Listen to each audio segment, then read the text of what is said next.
अस्सलामुअलैकुम नाज़रीन, प्रोग्राम में खुशामदीद। मेरा नाम है आयशा यूसुफ। फाइनली 8 साल के बाद पाकिस्तान तहरीक इंसाफ के खिलाफ जो कहा जा रहा था कि फ़ौरन फंडिंग का केस है वो ममनुआ फंडिंग का साबित हुआ और इलेक्शन कमीशन की जानिब से फैसला सुना दिया गया है। चंद पॉइंट्स आपके सामने रख देती हूँ इस फैसले के जो इलेक्शन कमीशन ऑफ पाकिस्तान की जानिब से दिया गया है। इलेक्शन कमीशन ने कहा कि यह साबित हुआ कि PTI को ममनुआ ज़राए से फंडिंग मिली है।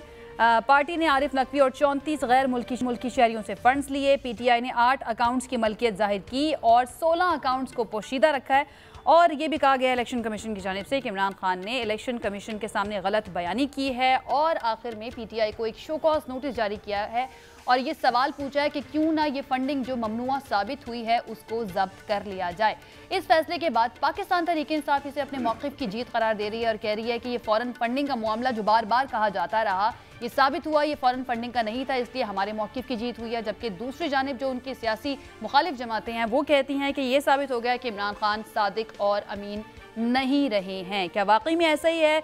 अकबर एस बाबर जो दरख्वास्त गुजार थे इस केस के, उन्होंने कहा कि आज इलेक्शन कमीशन ने फ़र्द जुर्म आयद कर दिया है पाकिस्तान तहरीक इंसाफ के खिलाफ। तो ये मामला है, आज इसके ऊपर हम बात करेंगे। सवालात जो उठते हैं इस केस के फैसले के बाद, क्या वाकई में ये पाकिस्तान तहरीक इंसाफ के लिए परेशान कुन है?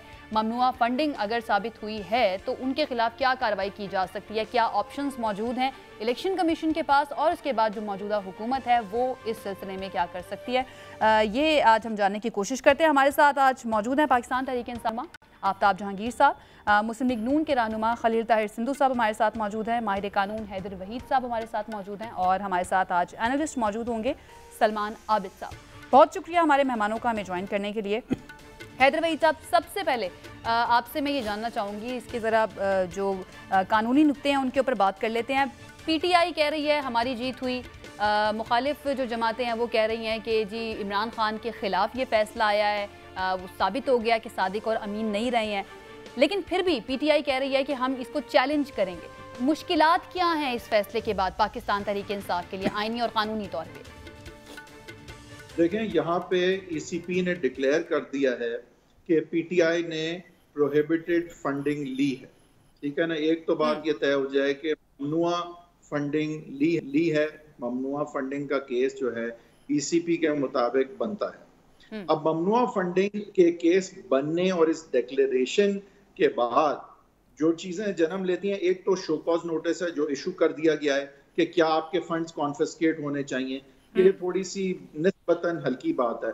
उसके बाद चलें बड़ी बात ये है कि इस डिक्लेरेशन के बाद कोर्ट ऑफ कॉम्पिटेंट ज्यूरिसडिक्शन में पिटीशन फाइल की जा सकती है और ये कहा जा सकता है कि इमरान खान साहब को डिस्क्वालीफाई किया जाए, क्योंकि जब उन्होंने यहाँ पे सर्टिफाई किया गलत फंडिंग को और गलत फंडिंग को सही फंडिंग दिखाया, प्रोहिबिटेड फंडिंग को जायज फंडिंग दिखाया और उस चीज को सर्टिफाई किया, और तो उन्होंने लिहाजा फॉल्स स्टेटमेंट दानिस्ता तौर पे दी अपने सियासी मफाद के लिए, अपने सियासी पैसे के लिए, अपनी पार्टी, अपनी पॉलिटिकल पावर के लिए। लिहाजा उन्होंने एक मटीरियल नॉन सगेशियस और डिसऑनेस्ट चीज की है।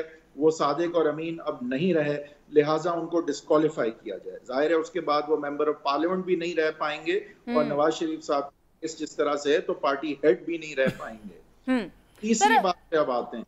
ठीक है सर, मैं बात ये है, चलें आप कंप्लीट कर लीजिए, उसके बाद मैं सवाल करती हूँ। तीसरी बात ये है कि अगर फेडरल गवर्नमेंट जो कि मोहताज नहीं थी इस फैसले के, लेकिन अब इस फैसले की बुनियाद पे भी जो है वो एडमिनिस्ट्रेटिवली डिसॉल्व कर सकती है PTI को और उस रेफरेंस को 15 रोज के अंदर भेज सकती है सुप्रीम कोर्ट, जहां सुप्रीम कोर्ट फाइनल फैसला करेगा। लेकिन इसमें सबसे रियलिस्टिक बात मुझे ये नजर आती है कि खान साहब की डिस्क्वालिफिकेशन पे तो जरूर मुझे लगता है पेशरफ्त होगी, क्योंकि -1 की हवा है, -1 की फिजा है और आई थिंक इमरान खान को माइनस करना जो है वो ज्यादा इस वक्त इम्पोर्टेंट है उनके मुखालफिन के लिए, ना कि PTI को। अगर खान साहब माइनस हो गए तो PTI जो है वो 2-3 बन जाए, उनको कोई फर्क नहीं पड़ेगा। सही। अच्छा हैदर वहीद साहब, अब इस मामले के ऊपर मुख्तलिफ जो माहिर कानून हैं उनकी अपनी अपनी इंटरप्रिटेशन भी सामने आ रही है।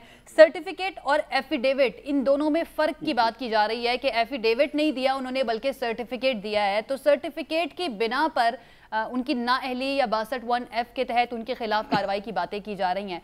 सर ये पहले तो सर्टिफिकेट और एफिडेविट का थोड़ा सा फर्क भी समझा दीजिए, और अगर ये सर्टिफिकेट है तो वाकई में क्या उनके खिलाफ उसी तरह से कार्रवाई हो सकती है जैसे एफिडेविट की बुनियाद पर हो सकती है? देखें, एफिडेविट ऑन ओथ है, किसी चीज को सर्टिफाई जो है वो ऑन ओथ के अलावा भी किया जा सकता है, लेकिन मेरे ख्याल से यहाँ पे जो बात जर्मेन है वो है फॉल्स मटेरियल, फॉल्स स्टेटमेंट की, चाहे वो ओथ पे दी गई हो, चाहे वो सर्टिफिकेशन के जरिए से दी गई हो। अगर आपने ईसीपी को प्रोहिबिटेड फंडिंग को रिप्रेजेंट किया एज रेगुलर फंडिंग दानिस्ता तौर पे जानते बूझते हुए, तो चाहे आपने ये ओथ पे किया या एक महज कागज पे किया, फॉल्स स्टेटमेंट है। हाँ ठीक है कि एफिडेविट पे जो चीज होती है वो ऑन ओथ होती है, तो उसको जो तीसरा बंदा है वो समझता है कि शायद आपका ऑन ओथ झूठ बोलना, क्योंकि उसके कॉन्सिक्वेंसेज और भी हो सकते हैं, तो शायद आप जो है आपकी बात पे वो यकीन ज्यादा कर ले।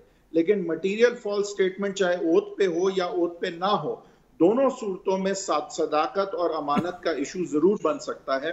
और सदाकत और अमानत का इशू जो है वो जब बनने कोर्ट ऑफ कॉम्पिटेंट ज्यूरिसडिक्शन पे जाएगा, क्योंकि देखिए ईसीपी ना इनको सदाकत और अमानत पे डिस्क्वालीफाई कर सकती है, ना किया, ना पीटीआई को डिसॉल्व कर सकती है एज अ पार्टी, ना किया। अब लेकिन इस फैसले की बुनियाद पे ये दोनों कार्रवाई जो है ये मुमकिन हो गई। सही है। और सर ये जो अब पीटीआई कह रही है कि हम इस मामले को चैलेंज भी करेंगे, उन्होंने हाईकोर्ट में चैलेंज करने का ऐलान किया है, तो क्या ऐसा पॉसिबल है कि जो इमरान खान साहब के खिलाफ कार्रवाई का जिक्र हम कर रहे हैं उससे पहले अगर वो चैलेंज कर देते हैं, मामला अदालत चला जाता है, तो उस सूरत में, और फिर हम देखते हैं कि डिलेइंग टैक्टिक्स भी यूज होते हैं, उस सूरत में पीटीआई को कोई रिलीफ मिल सकता है?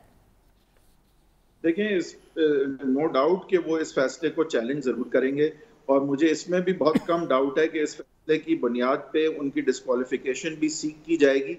पीटीआई की डिसोल्यूशन के बारे में मैं लेस श्योर हूँ, हो सकता है कि एज अ प्रेशर टैक्टिक वो भी किया जाए। अब जब पीटीआई चैलेंज करेगी इस फैसले को, तो जाहिर है उनका ये कहना होगा कि ये फैसला जो है वो ऑन मेरिट्स भी गलत है, और बाकी पार्टियों का भी फैसला नहीं आया है, इनका आ गया वगैरह, वो जो भी है वो तो मेरिट्स पे इनकी अपील अपनी जगह जो है वो उसका फैसला होगा जो होना है। और उस अपील में अगर वो किसी किस्म का ऑर्डर ले लेते हैं, तो फिर इस फैसले की बुनियाद पे कोर्ट ऑफ कॉम्पिटेंट ज्यूरिसडिक्शन में जो डिस्क्वालिफिकेशन सीख करनी थी वो रुक सकती है अगर इस फैसले को सस्पेंड कर दिया गया, क्योंकि इस फैसले की बुनियाद पे ही सदाकत और अमानत के ना होने पे डिस्क्वालिफिकेशन जो है वो कोर्ट ऑफ कॉम्पिटेंट ज्यूरिसडिक्शन सीख कर सकती है, जहां पे खान साहब जो हैं वो जाके प्रोबेबली ये प्ली लेंगे कि क्या मैंने ये बात दानिस्ता तौर पे की या मुझसे इनएडवर्टेंटली हो गई। ये शहादत का मामला और ड्यू प्रोसेस और फेयर ट्रायल का तकाजा ये है कि मुझे जो है एविडेंस लीड करने दी जाए और समरी प्रोसीडिंग्स में ये फैसला ना हो, क्योंकि ये मेरी नियत थी ये करने की या नहीं, इसके लिए मैं कन्फ्रंट करना चाहूंगा जो शवाहिद मेरे खिलाफ हैं और अपनी शहादत लीड करना चाहूंगा। तो आई थिंक उनकी टैक्टिक ये होगी कि कहीं ये मामला जो है वो इल्तवा का इस तरह से शिकार हो। बाकी तो देखें, कोर्ट्स को ये बिल्कुल पता है और एक प्रेशर भी होगा कि अगर नवाज शरीफ साहब का केस जो है डे टू डे चल के नवाज शरीफ साहब जो है वो एक इकामे पे डिस्क्वालीफाई हो सकते हैं, तो और सदाकत और अमानत का म्यार पे वो नहीं उतरते उस बुनियाद पे, तो फिर ये कांस्टेंट कंपैरिजन होगा, तो फिर खान साहब की बात जो है वो इल्तवा का शिकार क्यों हो। और ये फॉरेन फंडिंग केस भी 8 साल कुछ नहीं हुआ, यहाँ सेम पेज फटता है और खान साहब जो है उनका जो है वो पर्चा बाहर हो जाता है। सही, तो देखें ये ठीक हो गया सर, इस तरह की बात। लेकिन नवाज शरीफ का जो स्टैंडर्ड है उस पर खान साहब डिस्क्वालीफाई होते मुझे नजर आ रहे हैं। अगर उसी स्टैंडर्ड के ऊपर चला जाता है, अगर उसी स्टैंडर्ड के ऊपर चला जाता है तो ठीक हो गया। खलील ताहिर सिंधु साहब, सर क्या इरादा है हुकूमत का इस मामले पर डिक्लेरेशन जारी करना या फिर -1 के सिलसिले में आपकी हुकूमत जो है वो कार्रवाई करने का इरादा रखती है कोई? जी बहुत शुक्रिया। सबसे पहले तो सलमान साहब अपना हैदर साहब ने जो बातें की हैं, मैं इनसे रिक्वेस्ट करना चाहता हूँ, थोड़ा सा इंतहाई अदब के साथ इख्तलाफ करूंगा कि ये लिमिटेशन का केस होगा। ये 15 दिन हुकूमत के पास होंगे और 15 दिन ही सुप्रीम कोर्ट के पास होंगे। 30 डेज में ये फैसला होना है, नंबर 1। नंबर 2, आर्टिकल 17 जो कॉन्स्टिट्यूशन पाकिस्तान वो क्या कहता है कि कोई भी ऐसी फंडिंग या कोई भी इस तरह से हर बंदे को सियासी पार्टी बनाने का हक है। लेकिन गैर मुल्की जो लोग हैं, अगर मैं उनको यहाँ पे आप भी नाम ले दो ना, मेरे सामने पड़े हुए हैं, ये लिसा सी और फलाना फलाना फलाना और चरी राम और रिजवी और फलां फलां और इनमें से बहुत सारे ऐसे लोग हैं, अगर मैं नाम ले दूं तो आप बिलीव नहीं कर सकते कि मुल्क में क्या होगा। किन लोगों ने ये फंडिंग की है, किन के इलेक्शन लड़ने से पहले ये वहां जाके अमेरिका में इज्तिमा में इकट्ठे हुए थे। मैं वो नाम लेना नहीं चाहता, मैं बिल्कुल सीधी सलाह चाहता हूँ, क्योंकि मेरे मुल्क की सालमियत का मसला है। लेकिन इनका प्रॉब्लम ये है, मेरे भाई है साथ आपके कोई जो भी है पीटीआई वाले, कि ये नाजायज चीजों को कबूल करते ही नहीं है। ये शुरू से इनका बतीरा है कि नाजायज चीजों को कबूल नहीं करते। ये जो है, ये जो जिन्होंने फंडिंग दी है उनके शनाख्ती कार्ड साथ लगे हैं, उनके आईडी कार्ड्स के कॉपी नंबर लगे हैं, उनके टेलीफोन नंबर लिखे हैं, उनके बैंक लिखे हैं, जहां से भेजी वहां से लगे हैं। फिर वो जो क्रिकेट का मैच की आज शराब नोशी का मैच होगा, वो पैसे उसमें आए हैं, फिर डांसिंग वाले पैसे आए हैं। तो ये मैं किस तरह से कह सकते हैं। दूसरा, इसमें पार्टी ममनुआ फंडिंग भी लिखा हुआ है और उसमें फॉरेन फंडिंग भी लिखा है। सिर्फ एक आखिरी बात छोटी सी करना चाहता हूँ, आपके पार्टिसिपेंट ज्यादा हैं, मुझे सिर्फ इतना बताएं, अगर वो पाकिस्तानी इमरान खान साहब को पैसे देगा, हाँ, सबसे पहले मैं ये कहता हूँ कि पार्टी किसी भी बदी मेरी जाती राय होगी कि नहीं लगनी चाहिए, नंबर 1। नंबर 2, जो आप कह रही है कि मियां नवाज शरीफ वाला केस पे, उस पे भी मैं समझता हूँ कि एक डिफरेंट केस है। उसमें ये जो कह रहे हैं ना, जब अकबर एस बाबर ने इनको कहा कि आप ये ना करें तो इन्होंने कहा हम पार्टी से निकाल देंगे, उसको निकाल दिया गया। एनी हो, लेकिन आखिर में ये जुमला लिखा जाता है, जो डिक्लेरेशन भी देते हैं कि मदरजा बाला ज़िमनात मेरे इल्म व यकीन के मुताबिक सही व दुरुस्त तस्लीम है, कोई अमर मख्फी या पेचीदा नहीं रखा गया। मैं चौथी दफा मेंबर बना, मुझे भी हर दफा ये एफिडेविट जो आपने देना पड़ता है, डिक्लेरेशन, और इसी डिक्लेरेशन की वजह से हैदर साहब जानते हैं बहुत सारे लोग जो है वो नाहल हुए हैं। लोग इस बात में भी नाहल हुए कि अपने बेटे से जो असासा बनता था ब्लैक डिक्शनरी में, मेरे मोहतरम मेरे उस्ताद थे वो जिन्होंने फैसला दिया था। ताहिर साहब, आप ये कह रहे हैं कि ये जो सर्टिफिकेट है, ये इस की अहमियत सर्टिफिकेट जितनी नहीं बल्कि एफिडेविट जितनी, बयान हल्फी जितनी है, ये कह रहे हैं आप? 100%। ठीक है। वैसे भी कहते हैं कि अगर आपको इग्नोरेंस ऑफ लॉ जो होती है उसको कभी भी अदालतें नहीं मानती, कि अगर किसी बंदे को पता नहीं है। इनको तो कहा जा रहा था और ये लगातार 7 साल से यही सर्टिफिकेट देते रहे। जब बंदा साइन करता तो क्या वो होश में नहीं होता? ये कौन सी रात को साइन कर रहे थे? दिन के वक्त साइन किए होंगे इन्होंने पढ़ा नहीं उसको कि मैं किस चीज पे साइन कर रहा हूँ। और चोर हमें कहा ये चोर है। आज वो खत्म नहीं होगा जो नबी करीम सल्लल्लाहु अलैहि वसल्लम की सिर्फ किताब था, सादिक और अमीन का, जो कहते थे किसे दा साकिब रसाल। नहीं तो सर, अगर रात के वक्त वो कर भी रहे थे, कौन सा फिर एग्जेम्प्ट हो जाएंगे वो? अगर रात के वक्त भी उन्होंने साइन किए थे, वो क्या उनको नजर नहीं आ रहा था? ये जब भी कहे हैं, मैं वैसे कर रहा हूँ, मैंने बात से बात की है, मुझे नहीं पता वो रात के हुए दिन के हुए। मैं सिर्फ वैसे एक बात की है कि ये नाजायज का काम, और ये नाम मेरे सामने पड़े हैं, आप आर्टिकल 17 पढ़ लें। जी सर, हमारे सामने भी है। जी मेरे सामने भी पड़े ये नाम जिनकी आप बात कर रहे हैं। ठीक हो गया। सलमान आबिद साहब की तरफ बढ़ते हैं। ठीक है सिद्धू साहब, सलमान आबिद साहब की तरफ बढ़ते हैं। सलमान आबिद साहब, एक तरफ पीटीआई कह रही है कि जी हमारे बयानिए की जीत हो गई है, और डेफिनेटली इस बुनियाद पर कह रही है कि ये फॉरेन फंडिंग नहीं बल्कि ममनुआ फंडिंग का मामला है, लेकिन दूसरी तरफ वो इसको चैलेंज करने का इरादा भी रखते हैं। सर, क्या लगता है आपको, ये क्या वाकई में इतना खतरनाक हो सकता है इमरान खान साहब के लिए, जैसे हमारे बाकी जो 2 पैनलिस्ट हैं वो बात कर रहे हैं? देखिए, पहली बात तो यह है कि मुझे खुशी है कि आज इलेक्शन कमीशन का फैसला आया है, इसलिए कि पाकिस्तान में सियासी जमातों की जो ट्रांसपेरेंसी है फाइनेंशियल, वो हमेशा से मुतनाज़ा रही है। पहली दफ़ा ये पंडोरा खुल गया, बहुत अच्छी बात है। इस वक्त तहरीक इंसाफ अताब में है, कुछ दिन ठहर जाइए, पीपल्स पार्टी का और PMLN का फैसला भी आना है, वो भी हमें पता चल जाएगा। फिर JUI के फैसले भी आएंगे, और दीगर जमातों के मामलात जो फाइनेंशियल मामलात हैं उसमें काफ़ी मसाइल हमेशा से रहे हैं। ये तो बात ठीक है। अब ये जो पंडोरा खुला है, ये सिर्फ तहरीक इंसाफ तक तो महदूद नहीं रहेगा, इसमें बाकी जमातों ने भी आना है, बाकी जमातों की क़यादतें भी आएंगी, अफराद भी आएंगे, इंडिविजुअल, क्योंकि सब जमातें किसी ना किसी शक्ल में बाहर से पैसे लेती रही हैं। एक बात तो ये है। अभी बात हो रही थी, हमें याद है, अगर आप माजी की तरफ जाएं तो उसामा बिन लादेन साहब एक नाम हुआ करते थे, क्या वो पाकिस्तानी शहरी थे? वो जो बेनज़ीर भुट्टो साहबा के खिलाफ जो तहरीक में तमाद आई थी, वो क्या हुई थी? फिर जो वहाँ पे उस वक्त इस्लामी IGI की कंपेन के लिए पैसे आए थे, वो कहाँ से आए थे?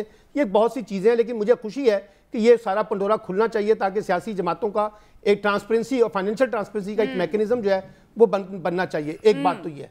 दूसरी बात देखिए, इसमें 3 फरीक हैं। एक फरीक है पाकिस्तान तहरीक इंसाफ, जो ये बात आज साबित करने की कोशिश कर रही है कि जनाब ये फॉरेन फंडिंग नहीं है, ममनुआ फंडिंग है, और इसके ऊपर वो इतलाक नहीं होता जो बहुत से उनके सियासी मुखालफिन चाहते हैं। दूसरी फरीक है वफाकी हुकूमत। अब वफाकी हुकूमत ने यह फैसला करना है, गेंद बुनियादी तौर पर वफाकी हुकूमत की कोर्ट में है।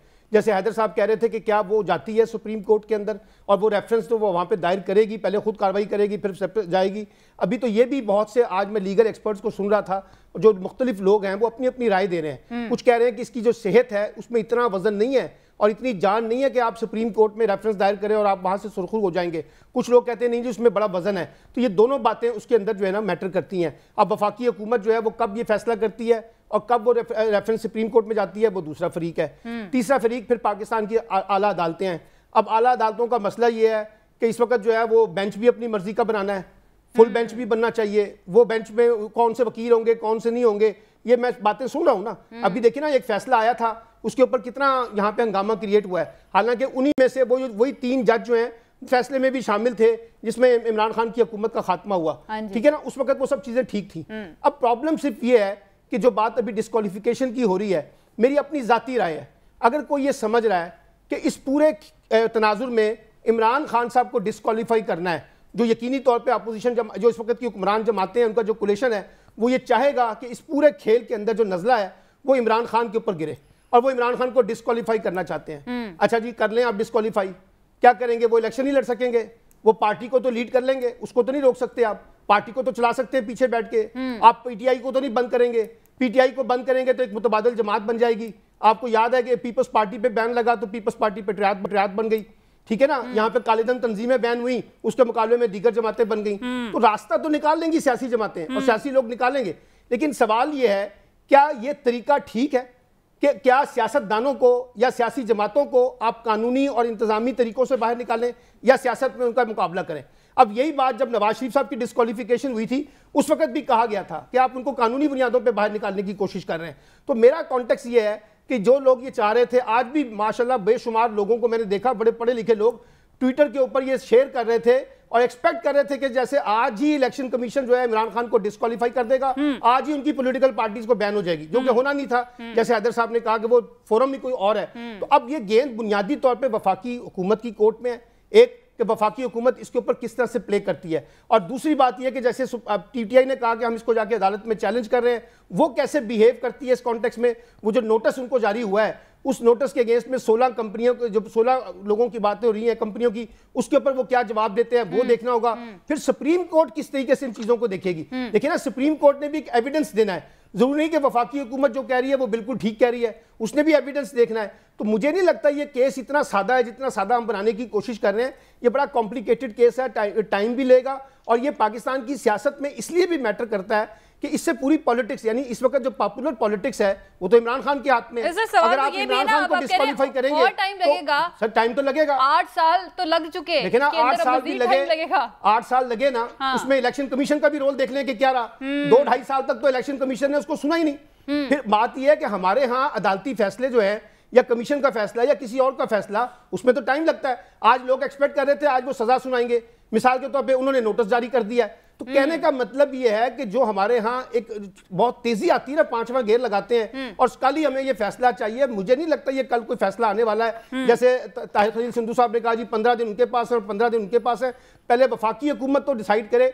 आज ही मैंने 4 मुख्तलिफ वफाकी वजीरों के बयान सुने हैं और उनके अंदर वो कॉन्ट्रडिक्शंस मौजूद हैं। इसलिए मैं ये कह रहा हूं कि बुनियादी तौर पे जरा हमें पता चल जाए कि वफाकी हुकूमत फाइनली क्या एडमिनिस्ट्रेटिव एक्शन लेती है और क्या वो सुप्रीम कोर्ट में जाकर रेफरेंस दायर करती है, नहीं करती है। बयानात से लगता है, बयानात से लगता है। आज 7-8 प्रेस कॉन्फ्रेंसें हुई हैं बीएमएलएन की, माशाल्लाह एक प्रेस कॉन्फ्रेंस भी हो सकती थी, लेकिन 7-8 लोगों की, और वो जो है ना मुसद्दक साहब, उनकी प्रेस कॉन्फ्रेंस देख के तो मुझे ऐसा लगा जैसे वो कोई गुस्से के अंदर है और उनको पता नहीं क्या इस वक्त होगी, तबियत उनकी खराब हो गई है। तो भाई बात ये, एक फैसला आया है, इसका एक कानूनी प्रोसेस है, उसको फॉलो करना है, आप वो फॉलो करें।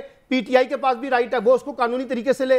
अब मुझे लगता ये है, ये मामला जो है, आखिरी बात, कि ये सारा मामला जो है एक सियासी जंग के अंदर तब्दील होगा। आज से पहले इमरान खान साहब के बारे में उस तरह से नैरेटिव बिल्ड नहीं हो पा रहा था जिस तरह से आज अब ये प्ली लेंगे, देखिए जी इलेक्शन कमीशन ने फैसला कर दिया है और आप ऐसे हैं। तो ये मुझे लगता है कानूनी जंग से ज्यादा एक सियासी जंग के अंदर ट्रांसलेट होगा। नैरेटिव बिल्डिंग की जो इस वक्त कोशिश हो रही है ये उस तरफ जाएगा। आफ्ताब जहांगीर साहब ने भी ज्वाइन कर लिया। आफ्ताब जहांगीर साहब, आप लोग कह रहे हैं कि ये आपके बयानिए की जीत है, लेकिन हमारे जो बाकी पैनलिस्ट हैं वो कहते हैं कि पीटीआई और इमरान खान साहब के लिए बड़ी खतरनाक सिचुएशन भी बन सकती है। सर, किस बुनियाद पे आप लोग कह रहे हैं कि ये आप लोगों की जीत हुई है? बहुत शुक्रिया आयशा कि आपने मुझे अपने प्रोग्राम में मौका दिया, और जो मेरे साथ शरीके गुफ्तगू है उनको मेरा सलाम। देखिए आयशा, बात ये है कि ये आज तक जो भी प्रेस कॉन्फ्रेंस होती रही है, कल, आज, परसों, जब भी आप एक दिन कल की देख लें, ये कहते थे ये फॉरेन फंडिंग का केस है और इस पे पार्टी को बैंड लगेगा। और ये ढोल वालों को इंतजाम किया हुआ था, मिठाई वालों को ऑर्डर दिए हुए थे कि जी आपने मिठाई बांटनी है, हमने ढोल बजाना है, हमने लुडियां पानी है। आज वो हुआ कि जो आप ही लोगों के चैनल्स के ऊपर बहुत सारे कानूनी माहिरीन आके बैठते थे और वो ये कहते थे कि ये ममनुआ फंडिंग है, इसके अंदर ज्यादा से ज्यादा क्या होगा कि जी ये जो जिस रकूम की बात की जा रही है, जिस डोनेशन की बात की जा रही है, और उसको जो है वो जब्त कर लेंगे। एक बात। अच्छा, मुझे आज एक चीज और समझ नहीं आई, अभी जो बात कर रहे थे सलमान साहब, तो कि शोकाज नोटिस दिया है इलेक्शन कमीशन ने। शोकाज का मतलब ये होता है कि जी आपने मुझे शोकाज दिया, मैंने आपको जवाब देना है जी। अब साथ ही उन्होंने फौरन जो है वो वफाकी हुकूमत को और पार्लियामेंट को भी लेटर भेज दिया जवाब। मतलब अभी जवाब को मिला नहीं उन्हें, कि शोकाज का जवाब मिला नहीं है, और उन्होंने वो सारा जो आज का डिसीजन था वो उनको दे दिया और कह दिया कि जी अब आप जो चाहे इस पे फैसला कर लें। माशाल्लाह, बड़ी जबरदस्त बात है। देखिए, अभी तो केस शुरू हुआ है, अभी एक हाई कोर्ट में जाएंगे, जैसे कल या परसों हमारी जो पार्टी है उसके जो लोग हैं वो जाके इस पे अपील दाखिल करेंगे, केस में जाएंगे, उसके ऊपर फिर केस चलेगा, फिर देखेंगे क्या हाल है, क्या होता है। लेकिन ये कि आपको एक चीज तो मैं बता दूं कि इन्होंने जो बात भी कही है उसमें ये बात जरूर साबित हुई कि पैसे आए बैंकिंग ट्रांजेक्शन से, पैसे आए जिन लोगों ने भेजे उनके नाम तक शामिल है, सारा कुछ शामिल है। लेकिन आज आपने देखा जिस तरह की वो बात जिन्होंने मुसद्दिक मलिक साहब ने जो गुफ्तगू की थी, आप वो जो नाम लिए उन्होंने है कि जी वो फलाने गांव का है, वो फलाने का है, जिस तरह वो जज्बाती अभी ये सलमान भाई भी कह रहे थे, तो उस नाम के आगे जरा डोनेशन तो देखे कितनी है, $100, $50, $150, $200, समझे ना। और वो अच्छा, उसके बाद आज सबने प्रेस कॉन्फ्रेंस की, 8-10 प्रेस कॉन्फ्रेंस। खुर्शीद साहब ने कहा कि जी जो खुर्शीद शाह साहब की प्रेस कॉन्फ्रेंस थी वो उन्होंने जो बेनजीर का और पीपल्स पार्टी का मौक़िफ़ है उसको बयान किया कि जी वो बेनजीर साहब ने खुद इंटरव्यू में कहा कि उसामा बिन लादेन से पैसे लिए इन्होंने $2 मिलियन मेरी हुकूमत गिराने के लिए, से तो कोई इनकार नहीं कर सकता ना। बेनजीर साहबा ने ये बात कही। इसी तरह ये कहते रहे, तो ये तो अभी पेंडोरा बॉक्स खुला है। अभी हमारे 8 साल लगे, इनके तो 4 साल हो गया, तो इनके लिए बहुत आसानी हो गई इलेक्शन कमीशन के लिए कि वो जल्द से जल्द फैसला करेगी। पीपल्स पार्टी का, और नून लीग का, उसके बाद JUI का और बहुत सारी पार्टियां, वो बताएंगी कि ये फंड कहां से आते हैं, कैसे आते हैं। हमने तो 40,000 लोगों की वो भी दिए, पूरा स्टेटमेंट्स दिए, हमने एक एक चीज का बताया है। तो लिहाजा ऐसा नहीं हो सकता कि अगर खुदा ना खास्ता ये वो कह रहे हैं कि जी मैं मेरे मुंह में खाक, मैं कहता हूँ कि अगर मेरे कायद को ये लोग नाइल भी करार देंगे तो, लेकिन इमरान खान को अवाम ने सादिक और अमीन समझा है। ये जितनी मर्जी, अब अवाम को पता है ये साजिशें हो रही हैं। सही। अच्छा, आफ्ताब जहांगीर साहब नहीं हंसे, आफ्ताब जहांगीर साहब, सर फवाद चौधरी साहब और आपके भी दीगर रहनुमा प्रेस कॉन्फ्रेंस करते रहे हैं। मैं सुन ले आयशा जी, आयशा जी। मैं आज सुबह से जो है लोगों से मिल रहा हूँ, यकीन करें मुझे कोई आदमी ये नहीं मिला उसने कहा कि मैं अपने हल्के में भी गया, सब कुछ किया, आफ्ताब भाई जिंदाबाद है। तो मतलब वो तो अब आप सर अवाम का मामला अलग है ना, अदालत के अंदर इस मामले को किस तरह से जीतेंगे, फैसला करेगी अदालत, यही फैसला करेगी ना कि जी ये फंड जो है $100, $50, $200 जो है हम इसको वो कर लेते हैं, तो कंफिसरेट कर लेते हैं, और क्या करेगी, इससे ज्यादा क्या कर सकती है। सही, जो इनका ख्वाब था। अच्छा, बहुत मजे की बात है, चले एक और इनकी बात आयशा मान लेते हैं कि जी इमरान खान को PTI को बैंड लगा देते हैं, फिर क्या होगा, फिर तो ये जो 13 जमातें ये अलग अलग हो जाएंगी। फिर ये क्या करेंगी, पीपल्स पार्टी कहेगी कि इसका चेयर पेट फाड़ के मैं निकालूंगा हराम की कमाई है। ये नवाज शरीफ और शहबाज शरीफ कहेगा पीपल्स पार्टी का जरदारी का पेट फाड़ेंगे, तो फिर क्या। अच्छा, आफ्ताब जहांगीर साहब, हराम की और भी बहुत सारी चीजें, आफ्ताब जहांगीर साहब, सर मेरा सवाल सुन लीजिए। आफ्ताब जहांगीर साहब, हराम की बहुत चीजें और भी, आफ्ताब जहांगीर साहब, सर मेरा सवाल, ताहिर सिंधु साहब, आपका ख्वाब है, ताहिर सिंधु साहब, मुझे जरा सवाल करने दें। ताहिर सिंधु साहब, मुझे सवाल करने दें। आफ्ताब जहांगीर साहब जो बयान सुना ना करें, और अदालतों को अच्छा, यहाँ पे एक ब्रेक ले लेते हैं जी, एक ब्रेक ले लेते हैं। का भी जब केस था 435, एक ब्रेक ले लेते हैं, ब्रेक से आते हैं तो यहीं से गुफ्तगू के सिलसिले को आगे बढ़ाते हैं। तब तक हमारे जो दोनों मेहमान हैं PTI के और मुस्लिम लीग नून के, उनका भी थोड़ा गुस्सा जरा ठंडा हो जाएगा। एक ब्रेक लेते हैं, स्टे विद अस।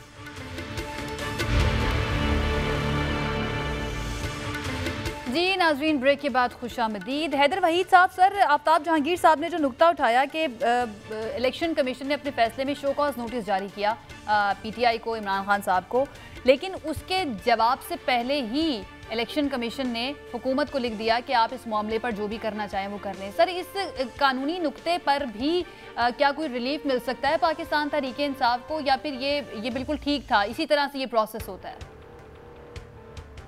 देखिए, शो कॉज नोटिस तो इस चीज के लिए कि पीटीआई को मौका दिया गया है कि वो आके बताएं कि जो प्रोहिबिटेड फंडिंग है, तो वो जो फंडिंग है वो कॉन्फिस्केट हो सकती है या नहीं, उसके हवाले से वो बताएं कि क्यों नहीं कॉन्फिस्केट होनी चाहिए। बाकी जो डिक्लेरेशंस दी हैं ईसीपी ने कि ये प्रोहिबिटेड फंडिंग है, ये डिक्लेरेशन दी है कि खान साहब ने अपने सर्टिफिकेशन या एफिडेविट में झूठ बोला, जो है उन्होंने गलत बयानी की, तो ये डिक्लेरेशंस की बुनियाद पे फेडरल गवर्नमेंट वैसे भी या कोई और भी वैसे भी उनकी सदाकत और अमानत या डिस्क्वालिफिकेशन के हवाले से चाराजोई कर सकता है अदालतों में। उसकी कोई ईसीपी को दावत देने की या इजाजत देने की जरूरत नहीं है। दूसरा ये भी है कि जहां डिसोल्यूशन ऑफ पॉलिटिकल पार्टी की भी बात है, वहां तो इस फैसले तक की जरूरत नहीं थी। फेडरल गवर्नमेंट जो है वो इस फैसले के बगैर भी कर सकती थी कार्रवाई, और जिसके बाद फिर वो भेजती अपनी रेफरेंस। तो ये ईसीपी के फैसले ने माहौल बना दिया, आसान कर दिया, और जाहिर डिस्क्वालिफिकेशन के लिए जरूरी था ये फैसला कि अगर अब आपने कोर्ट ऑफ कॉम्पिटेंट ज्यूरिसडिक्शन जाके कहना है कि सदाकत और अमानत के म्यार पे नहीं खान साहब पहुंचते, वहां के लिए ये डिसीजन जरूरी था कि पहले डिक्लेयर होके प्रोहिबिटेड फंडिंग ली गई है। लेकिन एक दफा ये डिक्लेयर हो गया तो ईसीपी को कोई जरूरत भी नहीं थी दावत देने की किसी किस्म की। वैसे ही ये फेडरल गवर्नमेंट का हक था कि वो डिसोल्यूशन ऑफ पार्टी के हवाले से भी आगे बढ़े, तो वो पहले भी बढ़ सकता है इस फैसले से, या फिर डिस्क्वालिफिकेशन से के हवाले से आगे बढ़े, जो अब बढ़ सकता है आफ्टर दिस डिसीजन डिक्लेयरिंग कि पीटीआई रिसीव्ड प्रोहिबिटेड फंडिंग। अच्छा हैदर वहीद साहब, सर पीटीआई जो है वो इस चीज़ के ऊपर भी बात कर रही है कि पाकिस्तान तहरीक इंसाफ वाहिद जमात है जिसने थ्रू प्रॉपर बैंकिंग चैनल्स अपनी पार्टी की फंडिंग जो है वो हासिल की हैं, और जो बाकी जमातें हैं, जो इनकी मुखालिफ जमातें हैं, उनके पास तो इस तरह की चीज़ें ही मौजूद नहीं है। इन्होंने हुंडी के ज़रिए फंडिंग संगवाई है या फिर मनी लॉन्ड्रिंग का जिक्र वो करते हैं। बाकी जमातों की अगर बात की जाए, अगर ये साबित हो जाता है, और ये कितना मुश्किल होगा साबित करना अगर थ्रू बैंकिंग चैनल ये फंडिंग नहीं मंगवाई गई है बाकी चैनल जो सियासी पार्टियां उनके खिलाफ, तो उनके खिलाफ फैसला जो है वो किस तरह का आप देख रहे हैं आ सकता है अगर साबित नहीं होते हैं थ्रू प्रॉपर बैंकिंग चैनल? देखें, एक तो पीटीआई का केस तो 8 साल से चल रहा था, बाकियों का 8 साल से चल रहा, लेकिन बहरहाल बाकियों का भी फैसला आना है। और अगर बाकी पार्टीज के हवाले से ये फैसला आता है जिस तरह से आप कह रही हैं कि वो नहीं जस्टिफाई कर पाएंगे कि उन्होंने जो है ये फंडिंग जो है वो दुरुस्त ली है, और अगर वहां भी यही बात आती है कि आपने डिक्लेयर नहीं किया या प्रोहिबिटेड फंडिंग ली वगैरह, तो जाहिर है कि वहां भी कॉन्सिक्वेंसेज इसी किस्म के होंगे। लेकिन वो तो कबल अज वक्त है ना, अभी तो हमने उस तरह की बात देखी नहीं है। लेकिन अभी जाके पीटीआई कोशिश कर रही है कि वो एक ऑलरेडी जो पास्ट फैसला है उसकी कंटेम्प्ट में जाए, और जो है डायरेक्शन के बाकी पार्टियों के हवाले से भी फैसला जो है वो जल्द सुनाया जाए। तो अब देखते हैं कि कोर्ट्स इसको किस तरह से इस इल्तिजा को लेते हैं। ठीक है, आफ्ताब जहांगीर साहब आप कुछ कहना चाह रहे हैं? जी सर। अच्छा, मैं ये कहना चाह रहा था कि मेरे भाई बड़े मासूम हैं, कहते हैं जी 8 साल हमें लगे तो 8 साल उनको भी लगेंगे या 10 साल लगेंगे, ऐसा नहीं होगा। अब तो एक चीज तय हो गई ना, तो जल्दी जल्दी होगा।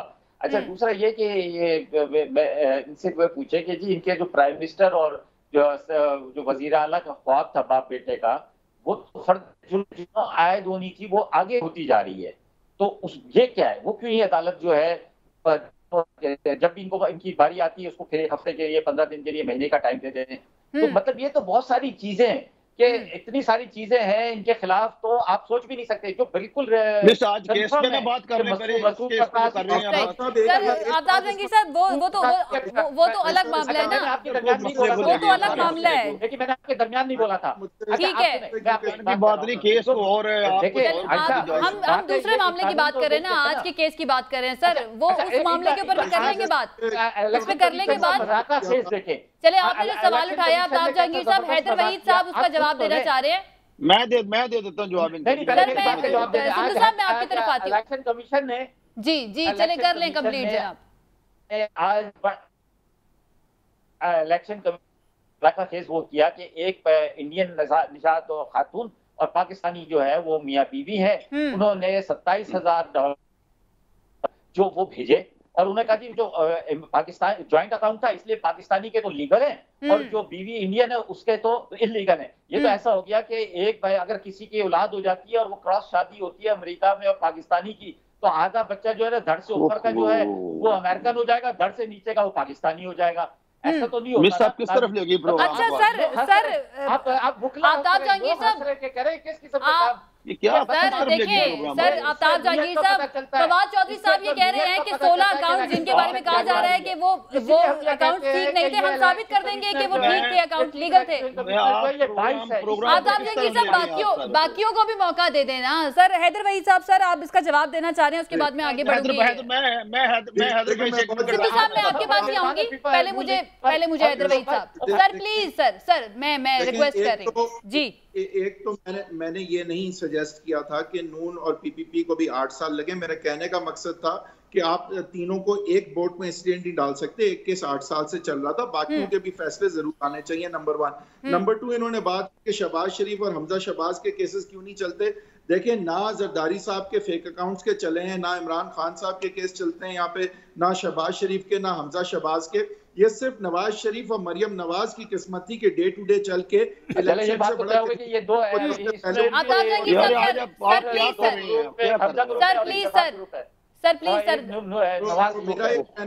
सर ऐसे तो बात नहीं होगी ना आफ्ताब जहांगीर साहब, ऐसे बात नहीं होगी।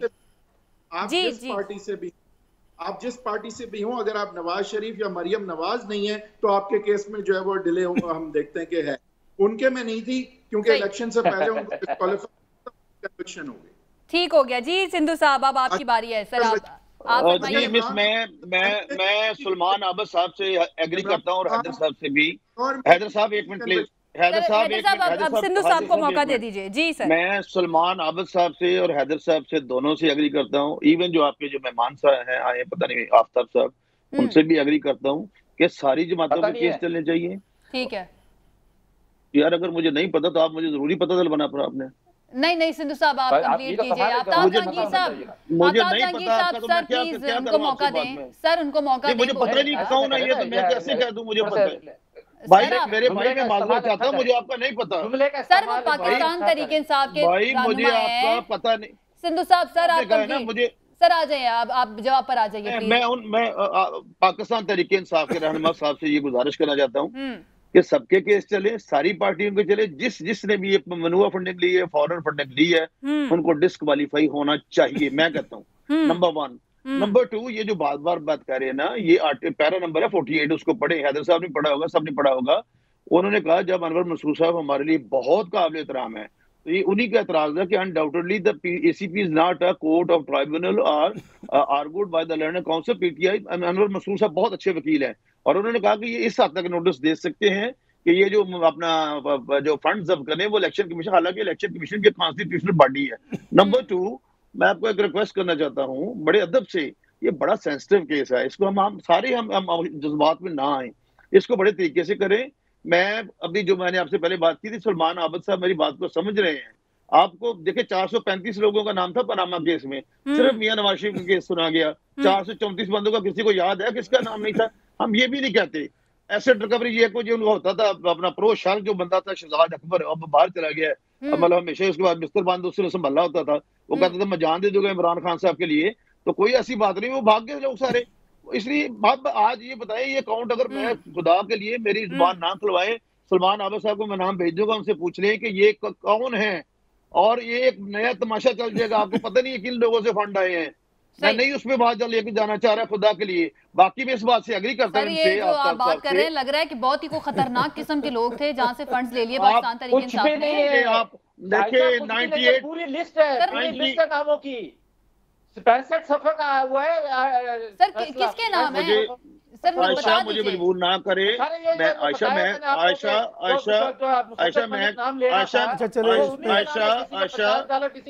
सलमान आबिद साहब से पूछे। मैं सलमान आबिद साहब की तरफ ही जा रही हूँ। जी सलमान आबिद साहब, चोरी 1 रुपए की भी होती है, 100 रुपए की भी। ठीक है सर। जी सलमान आबिद साहब, थोड़ी सी वजाहत करना चाहता हूँ हैदर साहब के बारे में। अगर आप तारीख के तौर पे देखें, जितना रिलीफ पाकिस्तान की अदालतों से माशाल्लाह शरीफ खानदान को मिला है ना, इतना किसी पाकिस्तानी को नहीं मिला। और मोहतरमा बेनज़ीर भुट्टो साहिबा के रिमार्क्स भी मौजूद हैं। आपको याद है कि जो जुडिशरी के बारे में वो शरीफ खानदान के बारे में कहती रही हैं, इसलिए ये ना कहें कि शरीफ खानदान के बारे में अदलिया का रवैया कुछ और है, बाकियों के बारे में कुछ और है। अभी भी मरियम साहिबा जो है वो जमानत के ऊपर हैं, आपको भी पता है, मुझे भी पता है। और किसकी जमानत पे है कि वो अपने वालिद की इयादत के लिए बाहर आई थी, वो उसको भी बहुत हो गया है। इस बहस में जाएंगे तो फिर एक लंबी बहस होगी। इमरान खान है वो सब यही होता है ना, हर एक का एक लाडला ही है ना। मैंने आपको बता दिया शरीफ खानदान भी लाडला है। मैं तो बता रहा हूँ आपको, सारे के सारे आपको याद नहीं है जस्टिस कयूम की। लेकिन सुने, आप सुने ना, अच्छा सुने तो आपने सुनी नहीं जस्टिस कयूम की और शहबाज शरीफ साहब की? बिल्कुल सुनी है ना। आपको याद है ना सज्जाद अली शाह साहब केस में क्या हुआ था? तो ये छोड़ दे बात। अब देखिए बात सिंपल सी है। इस वक्त केस अगर आपने लीगल कॉन्टेक्स्ट में लड़ना है तो उसका फोरम वही है जो बात अभी हैदर साहब ने शुरू में कर दी थी कि वफाकी हुकूमत कुछ इंतजामी इकदाम करे और उसके बाद जाके उसको सुप्रीम कोर्ट में लेके जाए और वहां से जाके उस रेफरेंस की बुनियाद के ऊपर इनको डिस्क्वालीफाई करे। इमरान को करना चाहती है इमरान को करे, और पार्टी को बैन करना चाहती है वो भी करे। मैंने आपको बता दिया पाकिस्तान की सियासत में माजी में भी ऐसा होता रहा है, लोग मुतबादल रास्ते निकाल लेते हैं, ये कोई बड़ा मसला नहीं है। और पॉपुलर लीडरशिप चाहे वो किसी भी शक्ल में, नवाज शरीफ की शक्ल में हो, इमरान खान की शक्ल में हो, पीपल्स पार्टी की शक्ल में हो, उनको इस तरीके से आप सियासी तौर पर आउट नहीं कर सकते। ये तजर्बा करके हमने नवाज शरीफ साहब का भी देख लिया एक बात। अब तीसरी बात यह है कि आप जो है अगर इसको एक पॉलिटिकल नैरेटिव बिल्ड करना चाहते हैं, जो कि इस वक्त आज की जो प्रेस कॉन्फ्रेंस मैंने देखी है ना, उससे तो मुझे यह लगा कि मसला कानूनी नहीं है, मसला सियासी है। और वो एक सियासी जंग के अंदर इस पूरे नारे को ट्रांसलेट करना चाहते हैं। बिल्कुल ठीक है, उनका राइट है, वो जाएं जलसों में जुलूसों में, जो करना चाहते हैं नारे लगाएं। इमरान खान साहब भी नारे लगा रहे हैं, पीपल विल डिसाइड कि किसका नैरेटिव ज्यादा पॉपुलर है, किसको वो बाय करेंगे, किसके साथ वो खड़े होंगे, वो पता चल जाएगा। अभी तक तो ये 13 जमातें जो हैं वो इमरान खान के मुकाबले में जो नैरेटिव लेके चली थी, वहां नैरेटिव का क्राइसिस आ गया, नैरेटिव था नहीं। अब इनको मिल गया, एक बड़ा अच्छा मौका मिला है, उसको ये पॉलिटिसाइज करें, करना चाहते हैं। लीगल जंग भी लड़ लें और पॉलिटिकल जंग भी लड़ लें। लेकिन बात सारी सिंपल सी ये है कि मैं जो बात करना चाह रहा हूं, अगर ये पंडोरा खुलेगा तो आप कैसे ये कह सकते हैं कि ये सिर्फ मामला सिर्फ पीटीआई तक महदूद रहेगा? बाकी जमातों का जो गंद है वो उसमें क्यों नहीं आएगा? मसला ये है कि पीटीआई को अगर 8 साल लगे हैं तो हमें तो नहीं पता ना आगे बाकी जमातों को कितने साल लगेंगे। बात ये है, मेरी बात सुने, 8 साल लगे हैं, 10 साल लगे हैं, आपको भी पता है, मुझे भी पता है, मैं यहाँ पे बोलना नहीं चाहता ये 8 साल क्यों लगे हैं, किसने रोका था, कौन है हमारे पाकिस्तान के अंदर फैसला साज कुव्वतें जो बैठ के इसको रिमोट कंट्रोल के साथ चीजों को चलाती हैं? आपको भी पता है, मुझे भी पता है, अब भी वो चला लें। अगर इमरान खान को डिस्क्वालिफिकेशन करना मकसद है तो वो भी करके देख लें। अभी हमने रिजीम चेंज किया था ना, सबको पता चल गया कि इस रिजीम चेंज का नतीजा क्या निकला है। अब सब सर जोड़ के बैठे हुए हैं ना सारे के सारे कि इस क्राइसिस से निकलना कैसे है। वो सारा इकोनॉमिक क्राइसिस जो है वो आपने एक ऐसा क्रिएट कर दिया पाकिस्तान के अंदर, अब हमें वे आउट नजर नहीं आ रहा और रास्ता नजर नहीं आ रहा। सर जोड़ के तो लगता है कि किसी और मामले पे देखिए मैं तो अच्छा फिर आप देखिए, अच्छा फिर आप देखिए वो कहते थे ना कि साजिश नहीं हुई इमरान खान की हुकूमत को निकालने में। जावेद लतीफ का बयान सुन लें, खुर्रम दस्तगीर का बयान सुन लें, ख्वाजा साद रफीक के बयान सुन ले, तकरीर प्रेस कॉन्फ्रेंस सुन ले कि हम तो आना ही नहीं चाहते थे, हम तो हुकूमत को तब्दीली नहीं करना चाहते थे, हमें तो किसी ने धक्का दिया है, हमें तो डराया बकायदा चीजों के बारे में। तो जब डराया गया, धमकाया गया और आप इतने मासूम थे, आप उस डराने में और धमकाने में आके उस रिजीम चेंज का हिस्सा बन गए। ये तो मुस्लिम लीग नून के लोग कह रहे हैं ना, मैं तो नहीं कह रहा। जी, उन तीनों की प्रेस कॉन्फ्रेंस से निकाल लें इस वक्त आर्काइव डिपार्टमेंट से, आप सुन लें वो क्या कहना चाह रहे हैं। तो इसलिए पाकिस्तान को खुदारा एक पॉलिटिकल एडवेंचर का मुल्क ना बनाए। पाकिस्तान इस वक्त किसी किस्म की मुहिम जोई और पॉलिटिकल एडवेंचर का मुतमईन नहीं हो सकता। आप जरूर करें लीगल फैसले, जिसने भी गलत किया है उसको कानून की गिरफ्त में आना चाहिए जैसे ताहिर खलील संधू साहब ने कहा। लेकिन सवाल यह है कि खुदारा इस मुल्क पे भी रहम करे ना। ये जो पिछले 2 माह से इस्लामाबाद में ताकत की लड़ाई चल रही है, इसमें आम आदमी का क्या हिस्सा मुझे बता दीजिए।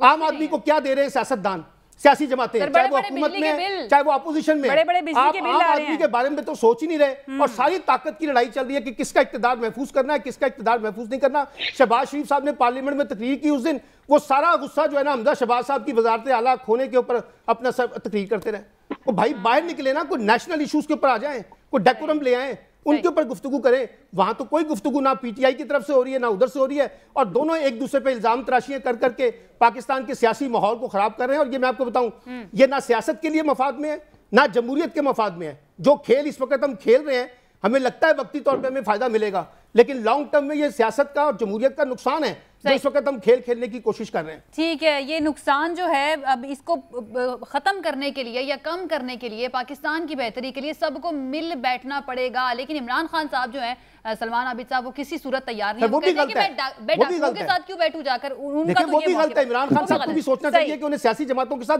बैठना पड़ेगा अगर चाहते हैं कि मुल्क का भला हो। तो आफ्ताब जहांगीर साहब, सर ये इस मामले के ऊपर एक लास्ट सवाल कर लेते हैं, उसके बाद थोड़ा सा जरा मुल्क के ऊपर बात कर लेंगे, मुल्क की मईशत के ऊपर जो इस वक्त किया जा रहा है। सर, फवाद चौधरी साहब ने जो प्रेस कॉन्फ्रेंस की उसके अंदर उन्होंने कहा कि ये 16 अकाउंट्स जिनको बेनामी अकाउंट्स कहा जा रहा है पाकिस्तान तहरीक इंसाफ के साथ, उनको भी हम साबित कर देंगे आने वाले वक्त में कि ये लीगल अकाउंट है। सर, 8 साल तक आप साबित नहीं कर सके तो अब कैसे कर लेंगे? और अब फैसला आने के बाद जो है ये क्यों कहा जा रहा है कि वक्त आने पर हम साबित कर देंगे? किस वक्त का इंतजार किया जा रहा है इनको लीगल साबित करने के लिए? अच्छा देखिए, बात ये आयशा कि वो फवाद चौधरी ने कहा है, मैं ये समझता हूँ कि इसका बेहतरीन फोरम जो है ना अब वो है अदालत। अब हाई कोर्ट में हम जा रहे हैं, अदालत उसके ऊपर बैठेगी, चाहे अब उसकी मर्जी है वो फुल कोर्ट बैठे, वो उसकी मर्जी है वो लार्जर बेंच बनाए, 3 रोजा सिंगल बेंच बनाए, वो इसके ऊपर ये है कि अपने प्रॉपर तरीके से हम अपना केस लड़ेंगे। और उसके बाद अपने आप को अगर वहां से हम ये अगर अदालतें समझती होंगी कि जी इन्होंने कोई कसूर नहीं किया है तो बरी कर देंगे। अगर वो समझते होंगे ये बहुत बड़े मुजरिम है, कौमी मुजरिम है, तो सजा दे देंगे, उसमें क्या कोई वो दो राय नहीं है। लेकिन मैं ये समझता हूँ कि ये बड़ी अच्छी बात है कि कम से कम हमने जो है वो अकाउंट्स इनको बताए, उन्हें पूरी तफसील दी, ऑडिट हुआ, सारा कुछ हुआ, तो दूसरी पार्टियां भी अब ये कर लें, नून लीग भी कर ले, बाकी जमातें भी कर लें, वो बताएं कि जी हमारे पास फंड्स कहाँ से आते हैं, कौन किसको फंड देता था, लीबिया किसको देता था, फलानी जगह से किसको मिलता था, फलानी जगह से किसको मिलता था, ये सारी चीजें, सऊदी अरब उसामा बिन लादेन किसको देता था, तो ये सब चीजें जो है सामने आएंगी ताकि आवाम को भी पता चले कि भाई हकीकत क्या है। क्योंकि अभी तक तो ऐसा लगता है कि हमारे यहाँ फौरन इदारे जो है ना वो बाइस हो जाते हैं, किसी के लिए बहुत लीनियंट हो जाते हैं, किसी के लिए बहुत सख्त हो जाते हैं। तो अब इदारों को भी चाहिए कि अपनी इज्जत को बहाल करने के लिए उन्हें सही फैसले करने चाहिए और इंडिपेंडेंट फैसले करें।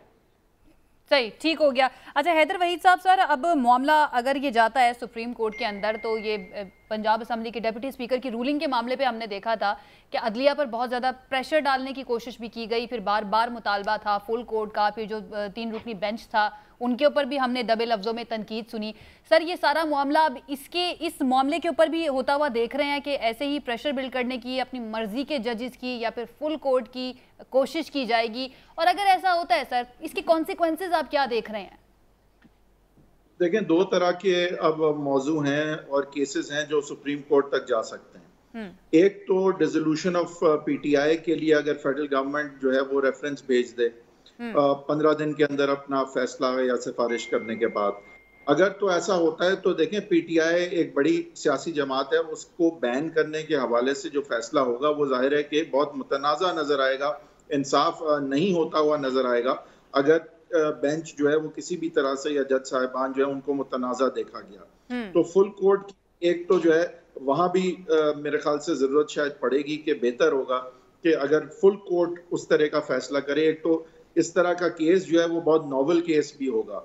दूसरा केस जो सुप्रीम कोर्ट जा सकता है वो है कि क्योंकि यहाँ डिक्लेयर कर दिया गया है कि प्रोहिबिटेड फंडिंग ना सिर्फ के ली गई है बल्कि सर्टिफाई खान साहब ने जो है वो दानिस्ता तौर पे गलत बयानी करके किया है उसको फंडिंग को और सही दिखाया है गलत को, तो लिहाजा उस बुनियाद पर जब सदाकत और अमानत के हवाले से कोर्ट ऑफ कॉम्पिटेंट जुरिस्डिक्शन में अगर केस फाइल होता है कि इनको डिस्क्वालीफाई किया जाए तो वो केस भी सुप्रीम कोर्ट पहुंच सकता है और वो भी अपनी नौयत का एक बहुत बड़ा केस होगा। और वहां पे तो कानूनी पेचीदगी भी कुछ इस किस्म की है कि नवाज शरीफ साहब के हवाले से सदाकत और अमानत कुछ और नजर आई, ख्वाजा आसिफ के हवाले से कुछ थोड़ा सा पैमाना जो है वो बदला कि भाई मटीरियल ओमिशन होगी तो ही सदाकत और अमानत का पैमाना जो है वो नहीं आप मीट कर सकते मैयार, बल्कि नवाज शरीफ के हवाले से जो है वो लग रहा था कि बहुत ही स्ट्रिक्ट व्यू लिया गया था। तो अब वो वहां भी फुल कोर्ट अगर बनेगा तो सारी एक दानिश जो है पूरे कोर्ट की एक तो है उससे हम मुस्तफीज भी हो सकेंगे और नजर भी ये आएगा कि कोई उंगलियां ना उठा सके। अभी ये बातें सारी कबल अज़ वक्त हैं और सवाबदीद जाहिर है कि चीफ जस्टिस साहब की ही होगी, लेकिन ये सारे मामला जिनका मैंने अभी जिक्र किया मेरे ख्याल से वो मद्देनजर रखते हुए ही ये फैसला करेंगे कि फुल कोर्ट बनना चाहिए या लार्जर बेंच या जो भी है। ठीक हो गया। सिंधु साहब, लास्ट आपका कमेंट में लेना चाहूंगी और वही सवाल के जितना टाइम पाकिस्तान तहरीक इंसाफ को लगा, क्या पीटीआई, क्या मुस्लिम लीग नून या बाकी जमातें भी यही चाहेंगी कि इतना ही टाइम लगे उनकी जमातों की फंडिंग के मामले में? बहुत शुक्रिया जी। ये गए थे इस्लामाबाद हाईकोर्ट और मोहतरम बेनल्ला साहब ने कहा था कि 1 महीने में फैसला ना दें। वो हाईकोर्ट के जो इस्लामाबाद चीफ जस्टिस हैं तो हमारे लिए बड़े मोहतरम हैं, लेकिन उन्होंने ये अदालत ने ये हुक्म दिया था। नंबर 2, जो हैदर साहब भी बात कर रहे थे, ऑलरेडी ये 62-63 पे 2 बेंच पहले बने थे, वो 5 जजेस के बेंच बने थे। अब 3 जजेस तो वैसे जाती तौर पर मेरी राय ये है, जिस तरह हमजा साहब के बारे में हुआ कि 8 जजों का फैसला था, जो PLD 2015 पेज 401 है, 713 पेज पे पैरा नंबर 11, 111 और 112 के, उसी में हमारे मोहतरम जज साहब ने लिखा हुआ है कि पार्टी हेड सब कुछ होता है, और उसमें लिख दिया अब कहते हैं कि नहीं पार्टी हेड नहीं होता। इसलिए बेहतर ये है कि वंस फॉर ऑल जो हैदर साहब फरमा रहे हैं, मैं आई एम फुल्ली एग्री और मैं कोलैबोरेट करता हूँ कि फुल कोर्ट बने। फुल कोर्ट नहीं बनी तो कम से कम 9 जजों का ठीक हो गया सर। ठीक है सर, वक्त खत्म हो गया। बहुत शुक्रिया हमारे मेहमानों को करने के लिए। नाज़रीन, ये था हमारा आज का प्रोग्राम। इंशाल्लाह कल एक मरतबा फिर से हाजिर होंगे। अपना ख्याल रखिए, इजाजत दीजिए। अल्लाह हाफ़िज़।